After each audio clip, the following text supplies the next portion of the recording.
everyone. Today we are going to be doing the isolation of genomic DNA as an experiment. So for that you need a overnight grown culture of E. coli DH5 alpha. Okay, so this is the overnight grown culture, that is we inoculated yesterday and it has grown, and this is the overnight grown culture if you can see. Okay, so from this we are going to be taking 2 ml to start the isolation process. So I will just name the microfuge tubes.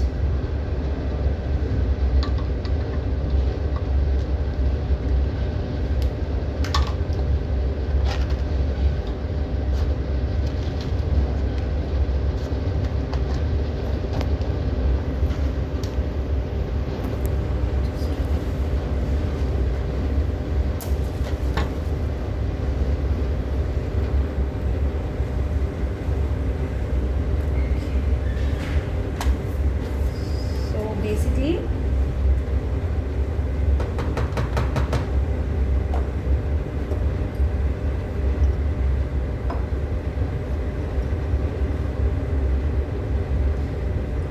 little bit of force.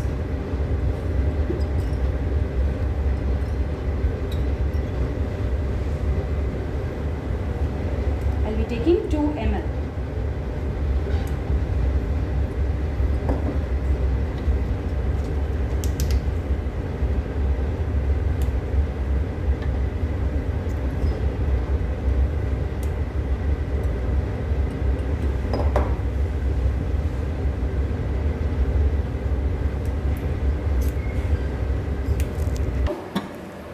The 2 ml that we have aliquoted out, we're going to keep it in the centrifuge at opposite ends to balance it out. Okay, and we're going to run the centrifuge at 2500 rpm for 5 minutes.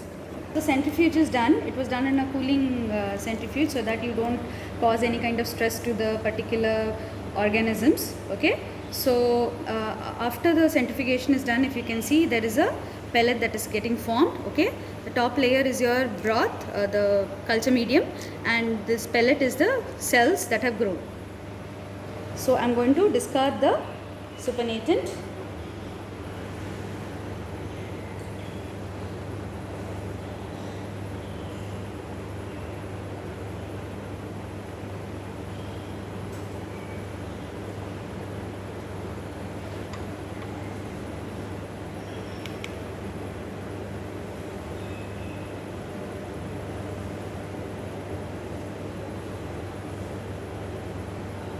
Okay, and now to this, as in a protocol, I am going to dispense them in tea buffer. For this, I need to add 875 μl of tea buffer.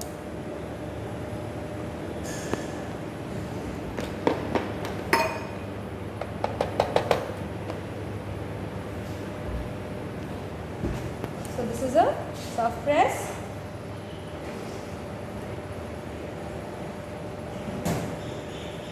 And this is 875.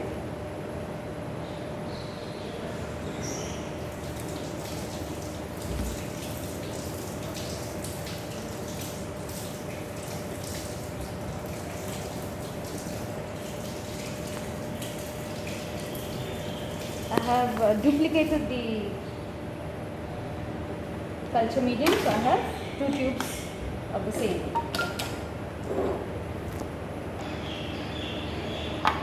So the pellet that is there, you'll have to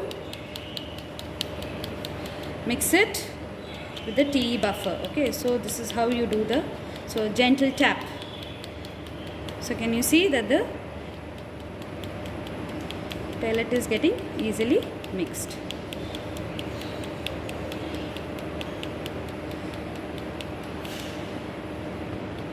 And after that,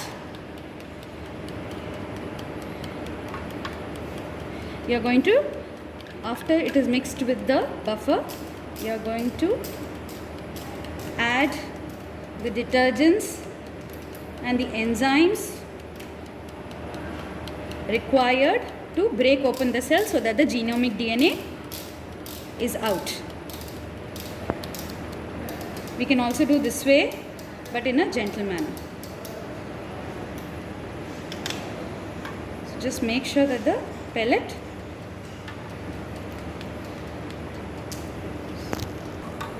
so now after the dispense, if you can see that there is no pellet, okay, so now it's ready for SDS to be added. So you have 100 microliters of SDS that you're going to add to the tubes.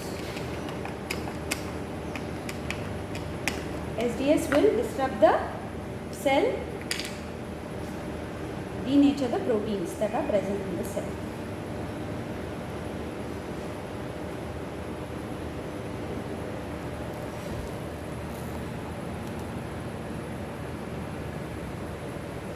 SDS is sodium rhodecyl sulfate. Now, after this, I am going to mix, okay, and keep it for incubation for 20 minutes in the incubator at 37 degrees Celsius. This is how we are going to, after the SDS is added, this is how we are going to mix it.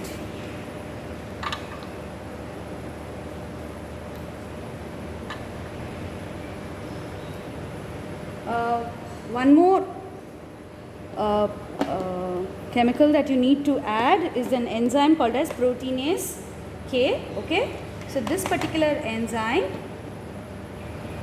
you have to add 5 microliters, and what proteinase K does is also it breaks down proteins.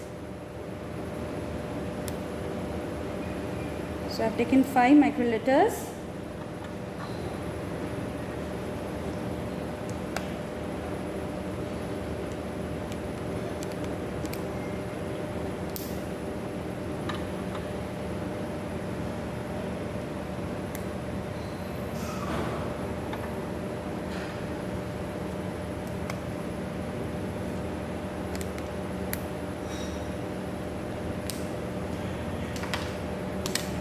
Again mix,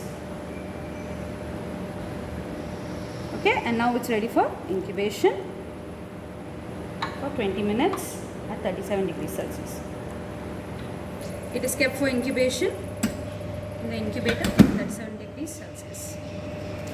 Okay, so now 20 minutes are done, the incubation, okay. To this, the next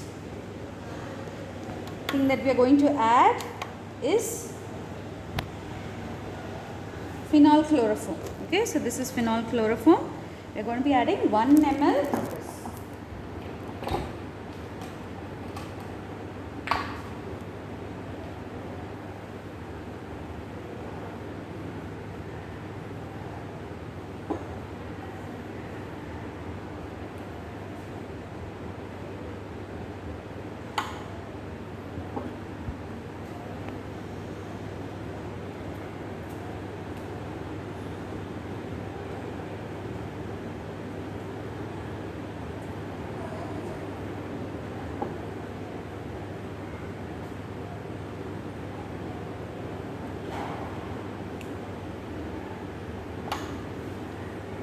Mix it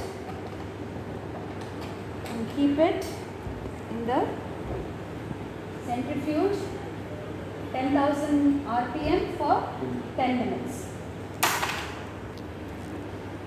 Gentle only, not too rash. Okay, and now it's ready to be kept in the cooling centrifuge for 10 minutes, 10,000 RPM.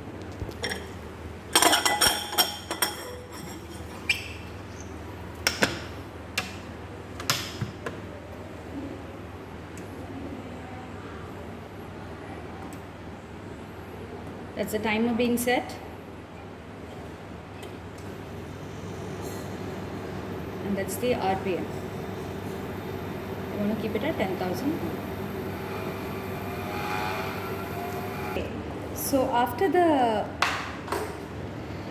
10-minute incubation, centrifugation, if you can see, this is the layers that have been formed. Okay, so without shaking, you're supposed to remove it from the cooling centrifuge, and if you can see, there are 3 distinct layers in this particular tube. There's this lower layer, the middle layer, and then the upper layer. Okay, so from theory, and you would know that it is the upper layer where the DNA has been formed. The chloroform has precipitated the protein, and that is present in the intermediate layer, and all the other organic substances that were added will be present in the lower layer. So we are interested to remove the top layer, okay, without disturbing the intermediate layer and the bottom layer. So that is where the technique,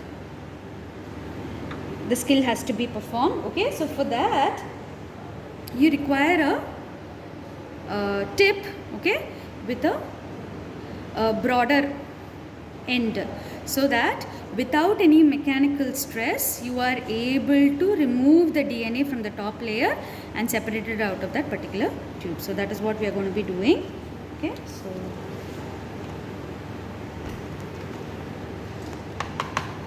what I have done is I have used a 1 ml pipette itself, okay, but I have kept it at a very lower value of 300 microliters. So at a time I can pick out a few of the top layer and take it onto a fresh tube. Okay, so this is a fresh tube that I have kept ready, and very slowly, without shaking, you will have to remove the top layer without disturbing the middle layer. So do a soft press, insert in, and very slowly remove. So this you would have to do till you feel that the middle layer is getting disturbed. So maximum how much you can collect, you can do that.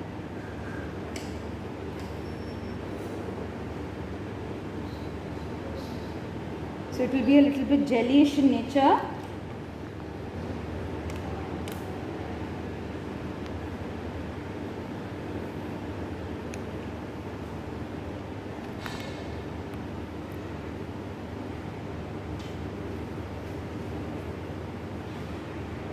Without disturbing the protein layer.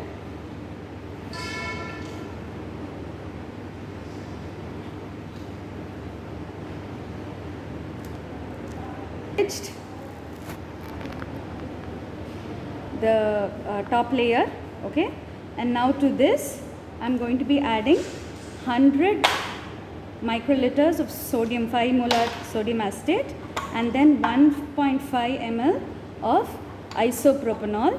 What these two reagents would do is they will precipitate the DNA from this particular upper layer, aqueous layer. 100 microliters of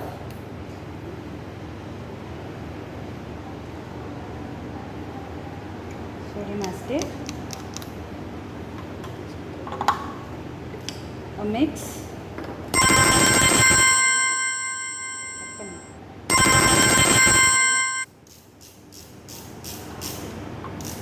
and now I'll be adding 1.5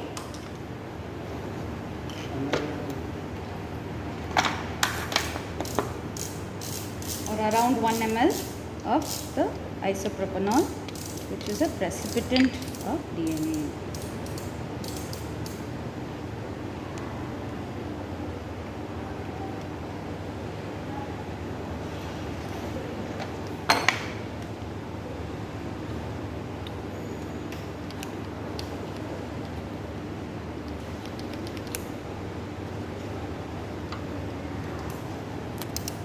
கொஞ்சம் add பண்ணுறேன்.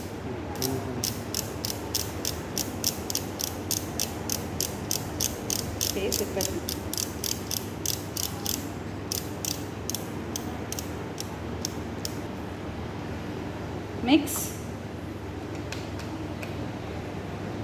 the aqueous layer that you retrieve from the phenol chloroform tube and the isopropanol and sodium acetate. are mixed. Okay, and now you keep it for centrifugation.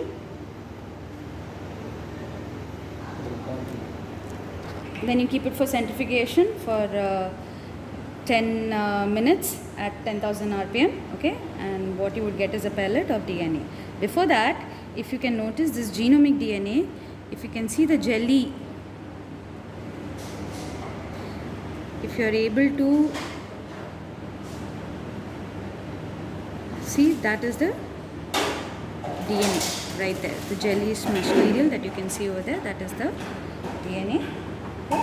Now, before the step, before adding sodium acetate and isopropanol, if you feel you can retrieve more of the DNA from the aqueous layer, you would have to redo the phenol chloroform step and try to get more DNA from it. Okay, and then you can move ahead and do the sodium acetate and isopropanol step. So now we are going to centrifuge it. So after centrifugation, okay, with sodium acetate and isopropanol, you will see that a invisible pellet will be formed. Okay, so invisible in the sense that we cannot see it, but actually it's a pellet that is getting formed over there. Okay, so we just have to remove the supernatant. So DNA has been pelleted and we remove the supernatant.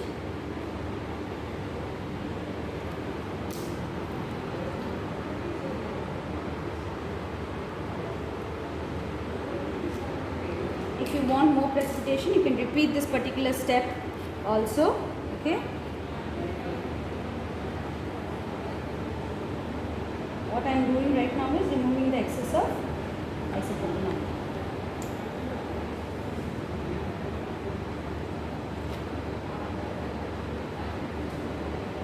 Okay, and also what you have to do is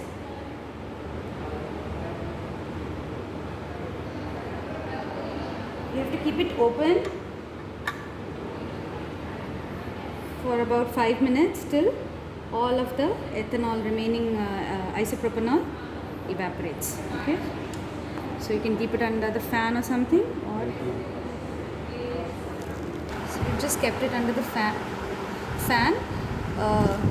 The microfuge tubes have to be open so that the remaining isopropanol evaporates.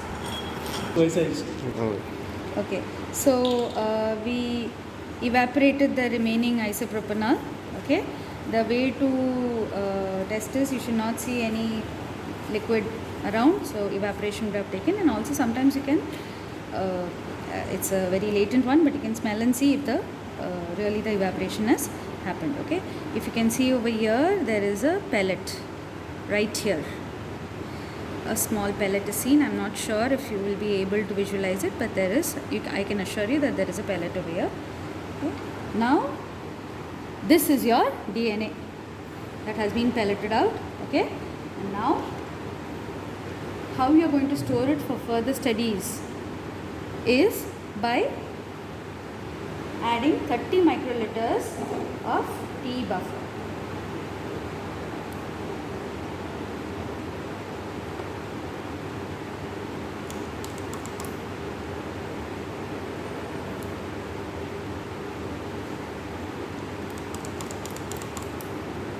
So resuspend the pellet like I showed you before, resuspend it, and now this is ready for further experiments. You can store it in the refrigerator and use it whenever you need to do the next experiment. Okay, so this is genomic DNA. So this is the result of genomic DNA isolation. So this is your genomic DNA isolation.